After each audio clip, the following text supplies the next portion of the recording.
kulikuwa na hoja kwa nini gharama imepanda ya mafuta kidogo, na kulikuwa na hifadhi ya mafuta. Moja, bei ya mafuta inategemea wastani linganifu wa gharama ya mafuta yaliyopo kwenye maghala ya mafuta na yale yanayotarajiwa kupokelewa katika mwezi ambao bei zitatumika. Mfano, bei ya mwezi Aprili inategemea gharama za mafuta yaliyopo kwenye maghala na gharama za mafuta yatakayopokelewa nchini mwezi huo wa Aprili.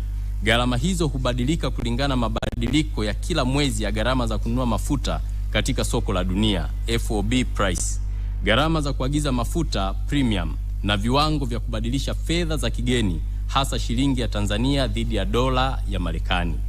Lakini jambo la pili, bei za mafuta za mwezi Aprili 2026 zinategemea gharama za mafuta yaliyokuwa kwenye maghala tarehe 31 na yanayopokelewa Aprili 26. Ndio maana mwezi Aprili mosi ndio gharama huwa zinatajwa. Mafuta